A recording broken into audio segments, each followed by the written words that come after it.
brief introduction of the people on board today. Actually, there's 3 people on this slide. One of them is not able to join, but she will very, very soon again, which is Emma here in the middle. She was actually the driving force behind our future of computing topic for the last years and really kickstarted this topic at Verve. But she's been on a sabbatical, traveling the world, but she will actually be returning in a few days. So we're very excited. That's why I also wanted to highlight it. Then, of course, myself on the right here, Pepijn. I've been with Verve for a bit more than a year now. I have a background in quantum technology, so it's a subset of the things that we invest in for the future of computing. Worked both on the startup and academic side in labs, and then later in a startup called Quantware. And I joined Verve, as I said, a year ago. Now broadening my horizon beyond quantum, let's say, towards the topics that we're going to discuss today. And then I'll also give it to Terence to introduce himself briefly. Yeah, I'm Terence. I'm part of the investor relations team. I've been also with Verve for just over 2 years now. I have the great honor of explaining a lot of the quantum cases to our investor bases as well. I rely heavily on our experts as well in these fields of Emma and Pepijn. But I think today will help explain a lot of why we invest in the space, how we got in here, how it ties all together to the rest of our portfolio, and just the trends and topics that we think are important to understand this space. So thank you. I'll hand it over to Pepijn then. Yeah, sure. Maybe just the last thing to highlight here is I put the undertitle that we have the capabilities to understand the deep end of deep tech. I think if you're looking into computing, especially, of course, quantum, but also basically all the related fields that we're discussing, it's so incredibly technical that I think it's very important to not just have a good financial or, let's say, strategic background, but also be able to dive into the tech. And both Emma and I actually have scientific backgrounds in quantum mechanics. So I think we are reasonably equipped. I would not dare to say at all that I understand quantum mechanics, as would anyone, but reasonably equipped to dive into the cases that we are looking at. But let me just quickly, yes. So basically, I wanted to zoom out a bit before we begin toward maybe bigger philosophy at Verve, where we really try to take a thesis-driven approach to our investments. And what that means is, of course, these theses that you develop about a certain technology space or market space determines what startups you look at and which you find interesting. But it's a very iterative and dynamic process because this thesis changes continuously. And so I made this little flywheel here on the slide that basically explains a bit the process that we go through continuously to redefine our thesis and work on it, update it as we go through our technology diligences. So first, maybe let's say zooming out very broadly to computing as a whole, trying to find out where we see big bottlenecks that limit basically the progress of the field. And then as you go through this process, you try to engage. Of course, we are no expert on these topics, so we try to really actively engage with both industry and academics in the field that are super knowledgeable on these topics. And from that, we basically distill our thesis towards the spaces that we think will be disrupted by or potentially disrupted by startups in the future. And then we start to engage with all the startups that are out there. And of course, as you sort of go through this process and start to engage with startups, which are often actually started or founded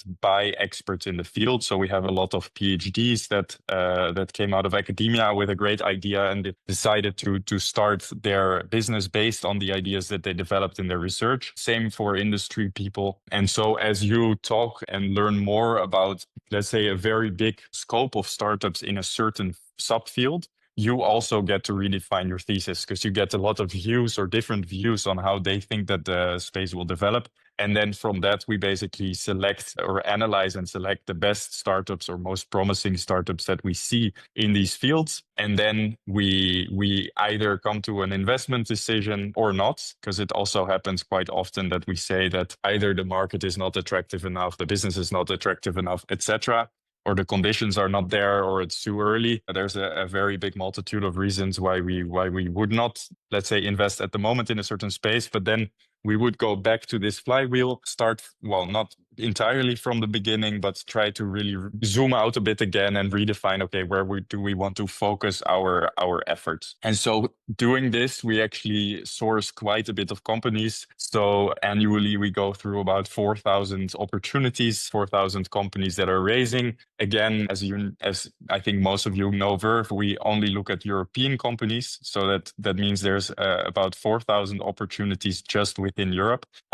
This is across the broader spectrum of our topics, of course. This goes into 50 assessments, leading to about 10 annual new investments, and of course, on top of that, many reinvestments in the portfolio companies that have to raise new rounds. But as you can see, I mean, 4,000 to 10, that's 1 in 400. Is quite a small number of startups that makes it through our process, and with that, we really aim to select the most promising startups in Europe. Now, how do we find these startups? They are, as I mentioned, often linked closely to academia. And so these companies, they spin out of research institutes, they spin out of other companies, even like ex-industry people. But what we see very, very often in the future of compute is that they come out of universities. And so we've really mapped the European landscape in terms of research institutes and universities that are leading in the various, let's say, sub-hardware sectors of future of compute, which are basically semiconductor technologies, so that's conventional chips, photonics technologies, which are chips based on light, and lastly, quantum technologies, which is, let's say, the exotic one. We've mapped basically, or like we engage with these institutes to stay updated on the latest developments, so both breakthroughs in research, but also, of course, when there are spinouts forming. We're actually looking at several of these very, very early stage spinouts at the moment. Here on the right, I highlighted 3 of our portfolio companies. I'll go into them a bit more in detail later, but just to give you an idea. So the first one is Accelera, which would fall into this semicon bracket. They develop new type of chips, basically, and they've spun out of IMEC and Bitfury. Spun out, I think, around 2022. At the top of my head, and we've invested a year later in 2023. Have been part of their journey since. They've raised multiple hundreds of millions by now, and are really flying high. Very ambitious team, very strong team to basically bring an NVIDIA to Europe. Secondly, we have Qtra, which is actually the company. So behind me, this is not the Verve office. I'm visiting Qtra today, which we do occasionally. I'm in Munich now. In their office for the day, and they are developing a new way of cooling for quantum computers. So basically, these computers require, or for them to operate, you need to get them very, very cold. But the normal way of doing it is not very scalable. And Qtra actually has an alternative way, which could be, or like is way more scalable than what is being used now as the standard. Lastly, Encodin, based in Paris, spin out from CNRS, as well as a research group in Nice.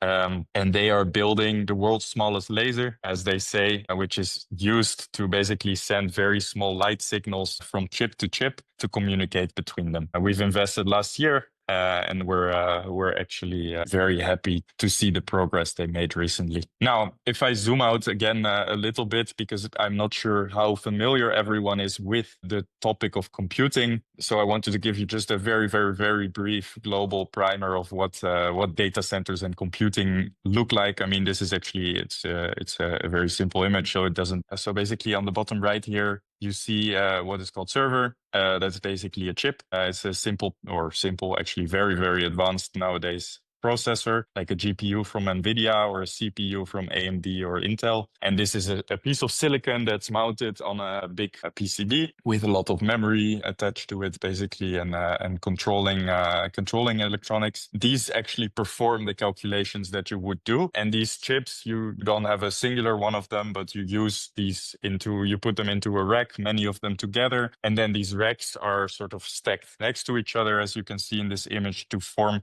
basically one big processing factory. And actually, I think one of the most telling things I heard in a talk from NVIDIA recently is that they are really pushing to become, or to build, basically AI factories rather than just GPUs, which I think is demonstrated here quite well with this image. So you have a big factory that is basically a processing powerhouse.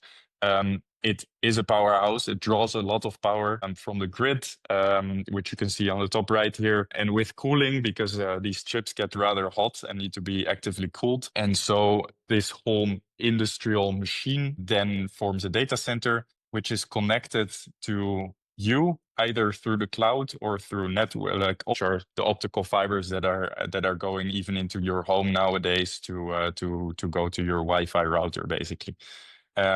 So yeah, with this sort of quick primer, let's dive into a bit how we then approach investing in the future of basically this data center or like the computing space as a whole. And so basically we've broken it down into 3 sections. Firstly, breakthroughs on the edge. On the edge computing means basically the computing that happens at the very end of a network. So on your cell phone, on the laptop that I have in front of me, or even in a server in a building like this, but not in a centralized data center. These are often, this space is also very broad in itself, but this is where a lot of the applications take place. So of course, if you have a smartphone, there's a whole bunch of sensors there that enable you to make nice pictures, to send them to your friends, to interact with ChatGPT, to download apps, to do whatever you want, basically. And same goes for robots that are being deployed autonomously. The same goes for cars that are being deployed autonomously. So you can see everything basically around you nowadays has a processor inside of this, and this is what you call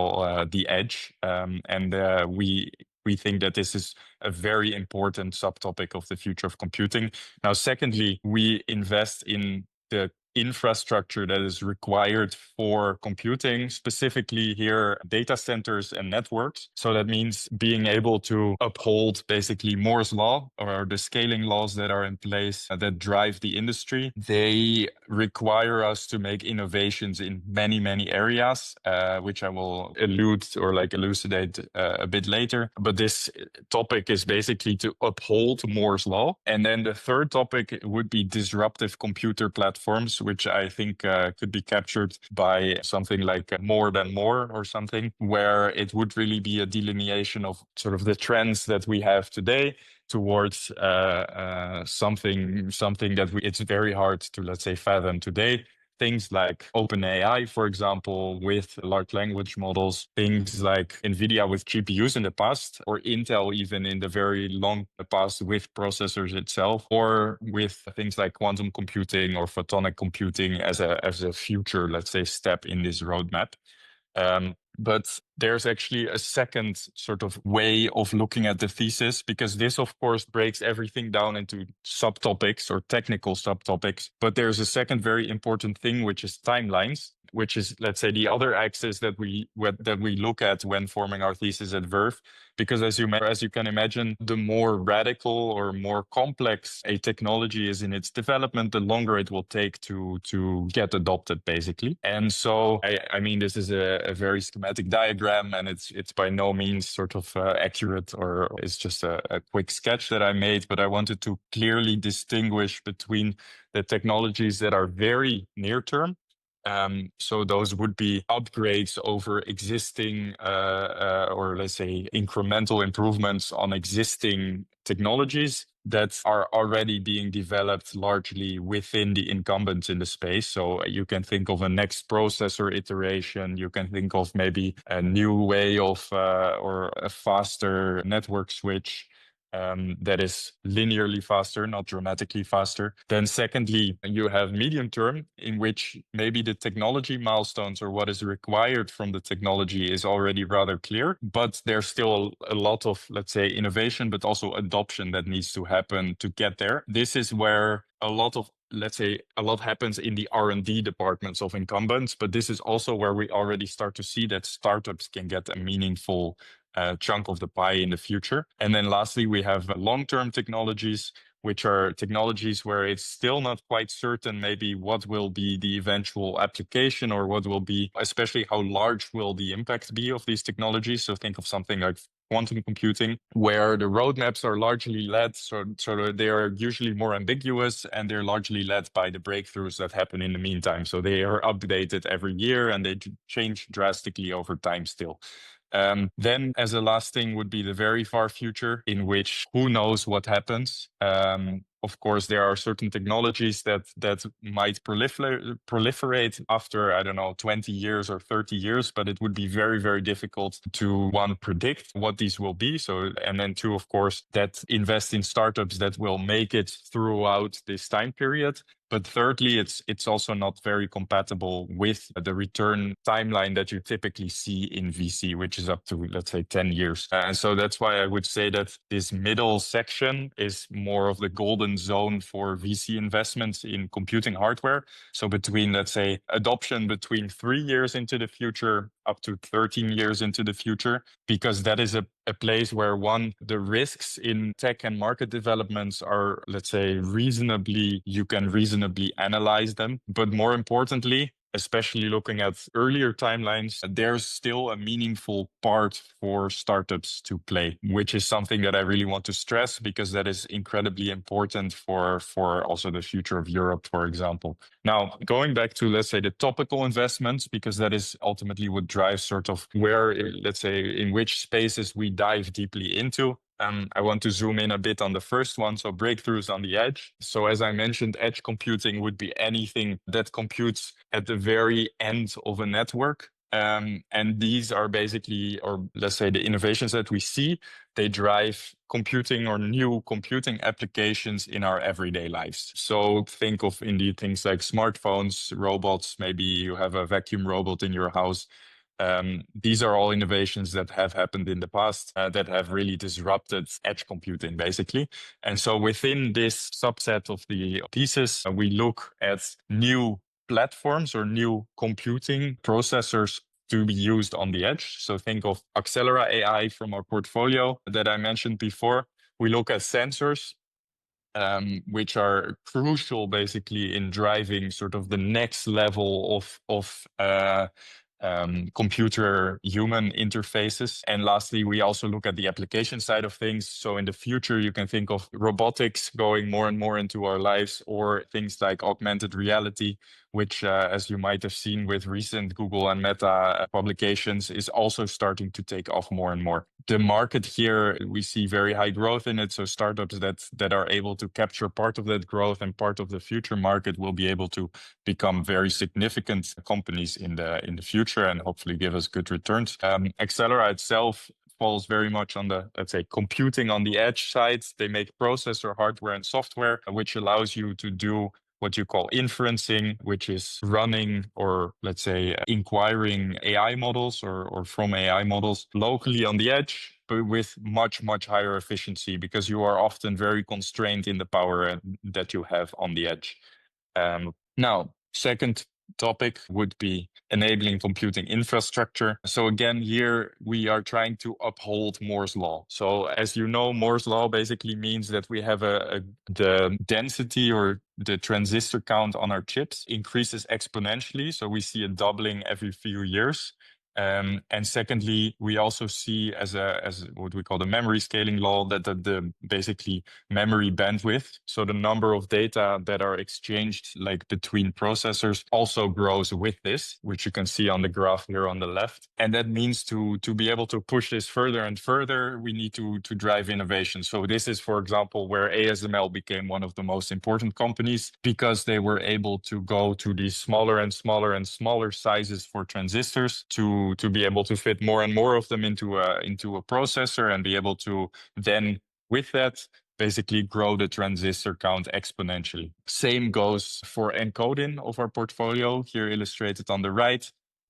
They basically tackle this memory bandwidth problem where the interconnects that they make, they do it in a way where it's using light rather than electricity, allow you to basically exchange multiple tens of times more data between the parts of your processor by using way, way, way less, up to 50 times less energy to do so, which of course is a very big step in also reducing the energy consumption of processors.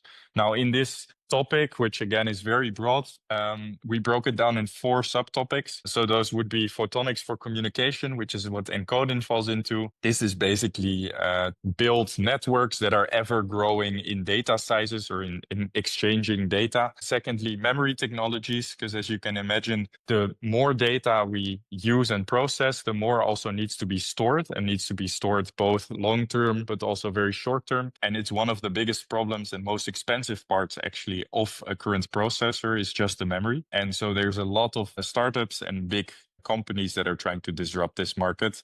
Lastly, there's data center infrastructure. So you can think of cooling innovations. You can think of, on the software side, maybe being able to distribute workloads more efficiently, to be able to use more or squeeze more power out of the resources that you have, which ultimately then translates to a better efficiency of data centers. And lastly, there's foundry technology. So anything basically in the supply chain of building computer chips is also to be disrupted. Of course, here the ASML is the perfect example, but there's many more machines that go into building the layers that make up a chip circuit. And there's many startups trying to tackle the bottlenecks that are present in these supply chains. Now, lastly, going towards quantum computing and photonic computing, arguably for me, maybe the most fun topic. It's also one of the more difficult ones. But here, we really try to go for these once in a few decades opportunities. So I put a very quick timeline of the invention of the transistor in 1947 towards the founding of Intel, which was the first to build and sell just the processors. To roughly 30 years later, the founding of NVIDIA was founded already a bit before, but them introducing a GPU for the first time, which of course you can see nowadays they are one of the largest companies in the world. And then in the future, we think that there will be perhaps new silicon architectures present. So think various ways in which you can basically go away from sometimes the binary way of computing, sometimes the way memory and processors are structured to make things usually more efficient or more capable for certain tasks. We see that there's a big trend to go towards accelerators. So GPU, for example, is already a very good example of this, where you have now a processor that is performing not general tasks, but is very good at more specific tasks. And we see that as sort of the industry matures, but especially as processors become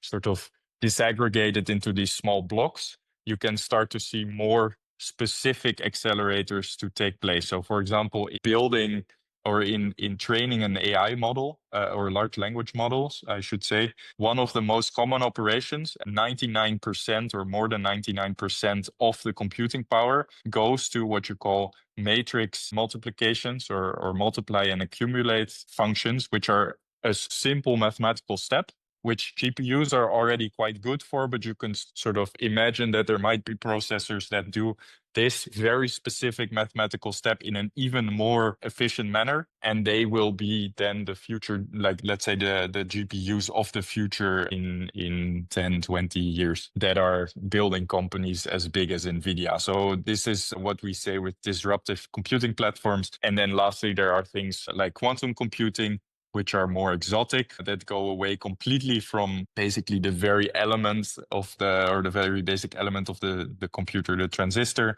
towards something that is a bit more complex than that and allows you to do more operations per bit of data, basically. And there we invest a lot into both the, let's say, new transistors, which are called qubits in the case of quantum computers, but also in the enabling infrastructure, which is why I highlighted Qtra itself on the slide here, which already are companies that don't make the quantum computers themselves, but take up a component that is crucial in the supply chain or in building a quantum computer, and are therefore able to not only capture significant markets once quantum computing actually reaches a turning point and becomes adopted at a big scale, but also because they are needed or required for the development of the computers themselves, these companies can already generate revenue before the inflection point of quantum. And so we think that this is a good space to invest because they basically are able to demonstrate a better product market fit, and they are able to reduce the capital requirements from the non-dilute or from the dilutive side with revenues and non-dilutive funding in the meantime. Now, let's zoom out a bit again,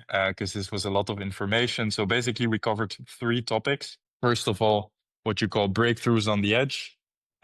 So these are the technologies that interface with humans, basically, but that are forming a part of our everyday lives. Secondly, enabling computing infrastructure. So that is upholding basically the trends that we already have established or that are like projected performances that we want to see in the future to uphold basically the promises of computing. And then thirdly, looking at in disruptive computing platforms, so more than more, that will that might enable even bigger, let's say, advantages beyond the computers that we have today. Now, with that, I wanted to briefly go over some of the other investment criteria that we would have for a startup in this space, because of course, technology is not everything. Building a startup is incredibly, incredibly difficult. And so we have to analyze or basically minimize the risks of our investment while sort of maximizing the potential returns in a positive scenario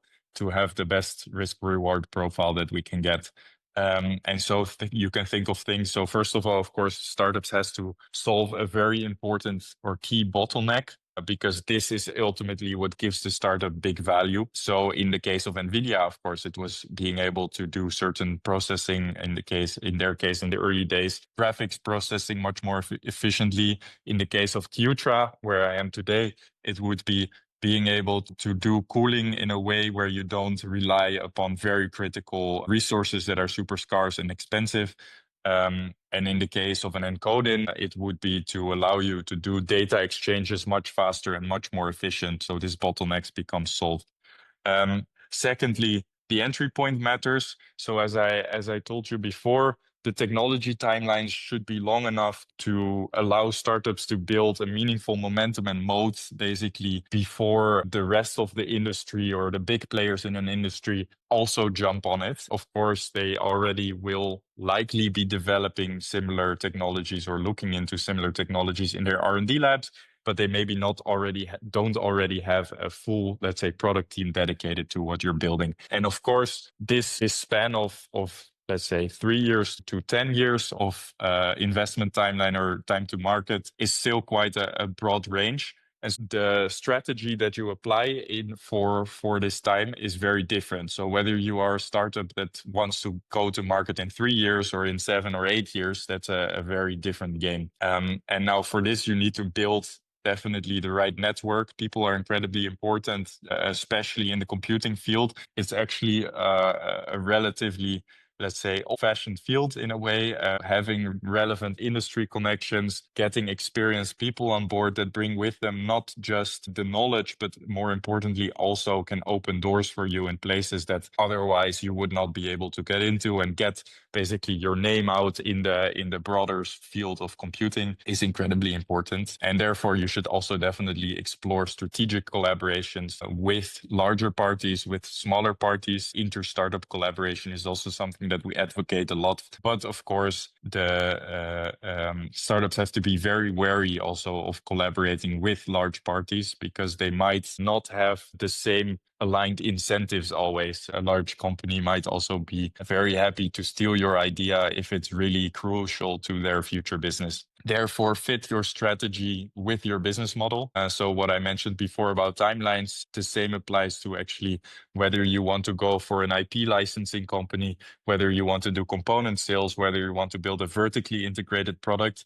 These are things that you might consider at the very start of your startup. When you have just a small innovation, you can think of, okay, do I want to build something that's adopted horizontally as a component in many places? Let's take the example of a sensor in a camera sensor, for example. If you have a novel camera sensor, you can either build your own full smartphone, or you can build a sensor and sell it to all the smartphone manufacturers in the world. And then even if you sell to the smartphone manufacturers, you might sell the hardware piece, or you might sell a license for them to build it themselves. These all require very different strategies. And so for that, we also analyze startups quite extensively. And lastly, addressing supply chain uncertainties. So many of the technologies that are being developed for computing, they rely increasingly on scarce resources, both on the manufacturing side. So you can think of this, for example, China being excluded from certain chips because of geopolitical reasons. The same happens for a small startup will, for example, not have access to the same manufacturing that an NVIDIA has access to. But also on the raw material side, in various areas of these industries, chip manufacturing itself, in quantum computing hardware, we use a lot of very exotic resources, and these can be incredibly scarce. And of course, you don't want to rely on that so heavily in the future. So that's also something we try to look into. Now, with that, actually, I would like to also highlight that even though future of computing is one of our 3 subtopics, they are very highly correlated. So as you can imagine, computing is everywhere nowadays. And just to give you a brief example of both Qtra and Encodings, Qtra interfaces with our energy and resources topic because it reduces the reliance on a material called helium-3, which is very scarce and very expensive, that is nowadays required for cooling quantum computing systems. Encoding, as I already mentioned, reduces the energy expense by over 50 times. And so with this, we can make data centers more efficient and more or less energy consuming. Now, on the other side, we have health and bio. One of the, let's say, coolest things I saw this week from our portfolio was definitely from our company Kipu, which broke the world record together with a company called IonQ on a protein folding problem. So they actually simulated a protein folding structure on a quantum computer with their algorithm. So Kipu is an algorithm company, and they were able to break the world record for the most complex known protein, let's say solving the most complex protein problem in the world or ever on a quantum computer. So I think that's quite exciting. Quantum computers in general are sort of theorized to be able to calculate these chemical structures in a much more efficient manner than you can do today. And so there we can see a lot of future breakthroughs in drug development, in modeling biological systems. But even on the energy side, for example, you can think of making batteries much more efficient, making fertilizers much more efficient. So there's many areas in which our portfolio has an overlap across multiple topics that we invest in.